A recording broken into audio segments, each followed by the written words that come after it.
Salut les BRS, aujourd'hui on parle de la fameuse panne et l'identification de vos moteurs. Vous allez comprendre que l'important c'est d'être calme. Mais pas trop, juste correct. Bref, vous êtes mieux de rien faire que d'en faire trop.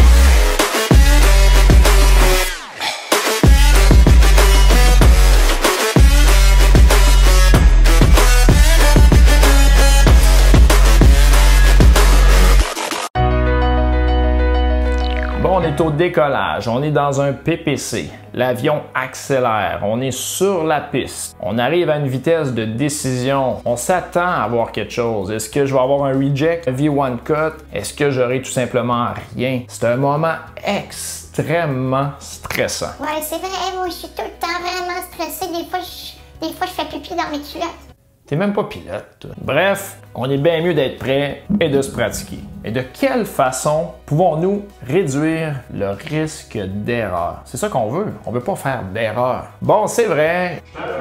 Je me suis mis une ceinture de pulsation cardiaque durant un de mes PPC pour être capable de comprendre où est le moment le plus stressant. J'avais raison, c'était entre le reject et le V1 cut. La petite partie aux alentours de 100, 105, 110 nœuds qu'on a une décision rapide à prendre. Bon, finalement, on décolle, on tire sur les contrôles et adios amigos. Vous êtes la crème des pilotes de l'aéronaval. On s'en va dans le ciel, on oublie le reject. Tout à coup, la panne moteur. Première étape. N'oubliez pas que c'est vraiment important de tirer doucement pour pas débalancer. Avec une panne, on est dans un simulateur. Allez-y doucement. Tranquillement, mais sûrement. Étape 2. Quand vous avez votre panne moteur, n'oubliez pas que vous avez un avion à hélice. C'est pas un jet. Vous êtes des vrais pilotes. Danger, c'est le surnom qu'on m'a donné. C'est pas évident de contrôler un avion qui a une hélice en drague, qui va créer de la traînée quand vous avez votre panne moteur. Donc, je me suis posé la question, je me suis arrêté à me dire de quelle façon pouvons-nous contrôler cet avion, parce que gauche-droite, on prend quelle décision, c'est pas toujours facile. Je vous donne un truc. Quand vous tirez sur les contrôles et que tout à coup vous perdez un des deux moteurs, la barre latérale, la barre verticale, vous allez la voir dans votre flight director, elle va s'en aller d'un côté, soit à gauche, soit à droite. Ça va dépendre du côté de votre panne. Première étape, quand vous avez une panne, vous allez incliner vos ailerons du côté de la barre verticale. La barre verticale va aller par la droite. Vous allez incliner les ailerons à droite et par la suite, la pédale du même côté à droite. Ça se fait pratiquement en même temps, mais il y a une fraction de seconde pour que notre cerveau puisse déterminer quel côté aller chercher. Par la droite, aileron à droite, rudder à droite et on décrabe un petit peu les ailerons pour aller chercher un angle d'environ 3 degrés du côté du bon moteur. Assez simple. Si vous faites toujours ça, vous n'aurez jamais de problème.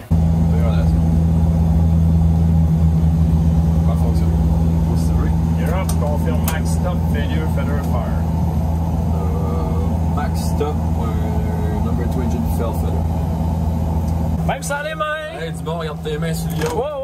Maintenant que vous avez bien compris comment contrôler la panne moteur, comment effectuer l'identification des moteurs. Le secret, c'est de prendre son temps. Prenez votre temps. Vous n'êtes pas pressé. Puis si vous faites rien, vous êtes déjà mieux que si vous faites quelque chose de mauvais, comme le mauvais côté. Non, pas ça là, pas ça là. Il est trop tard.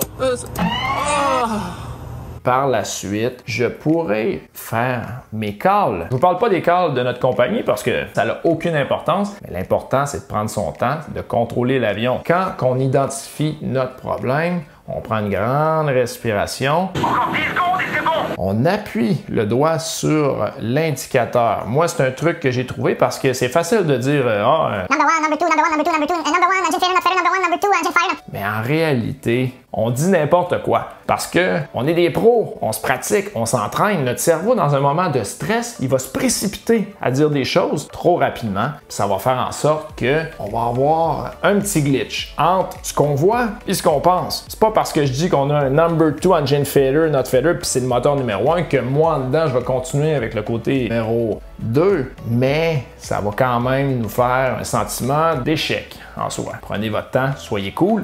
Appuyez sur le gauge en question, comptez 3 secondes. Dites-vous dans votre tête, c'est-tu bien numéro 1, number 1? Oui, OK. et on va le dire. Number 1 engine failure, feather. Soyez relax. Encore une fois, vous êtes bien mieux de rien faire que d'en faire trop puis vous ramasser dans une situation inconfortable. Quand vous faites vos calls, apprenez-les parfaitement parce que quand on est près du sol, il faut absolument être parfait. On est des automates, des robots. Quand on fait nos calls et qui sont parfaits, ben le pilote monitoring, lui, va vous donner des réponses qui sont parfaites. Puis ça va faire un travail gagnant. Disciplinez-vous à apprendre vos procédures parfaitement et dites-les d'une façon calme.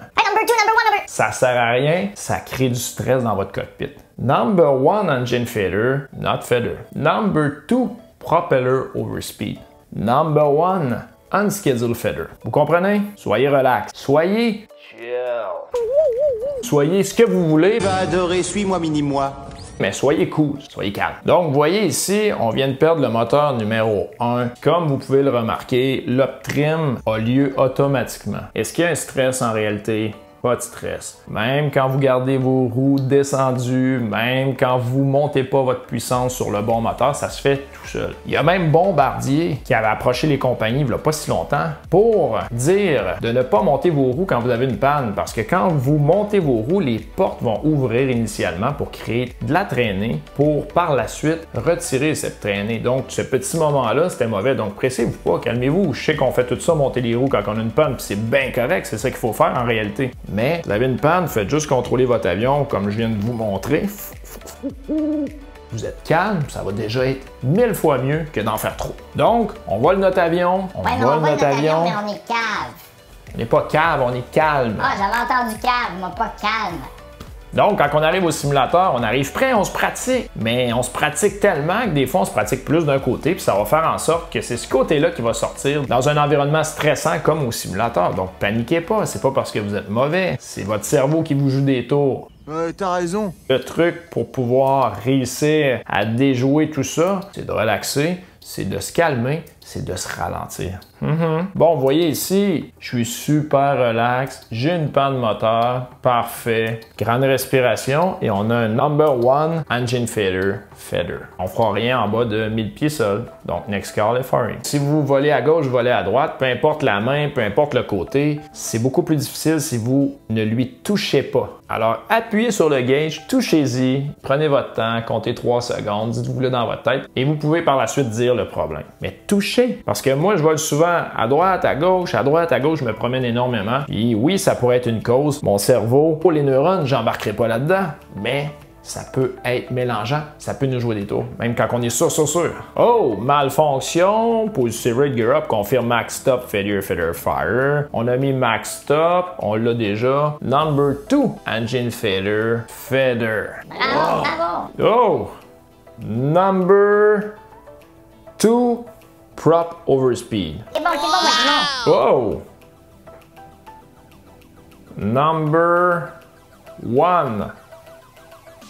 Unscheduled feather. C'est ça, moi, je vois. Oh! Warning light. Facile, je vais lire ce qui est dessus. Number 2.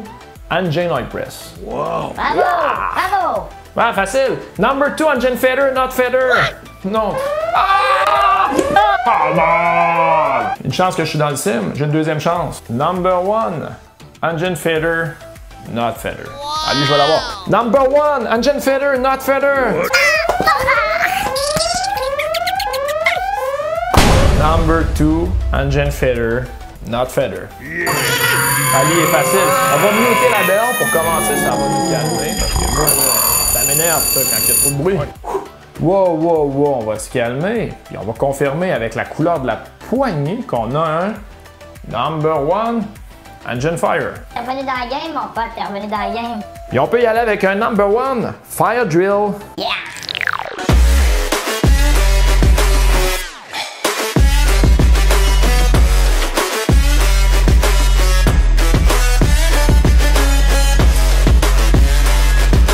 Bon, ben en résumé, la morale de cette histoire, prenez votre temps, soyez cool. Quand vous avez votre panne moteur, on tire tranquillement. On va chercher le bon côté avec nos ailerons, suivi du rudder. On décrabe un petit peu les ailerons, mais les deux sont du même côté. Et par la suite, on contrôle bien notre avion, on prend notre temps, on fait des appels relax. On compte 3 secondes, on touche au gauge. Vous en faites pas, l'avion va voler tout seul. De toute façon, tout va bien. Soyez cool. Comme on dit, il n'y a pas le feu.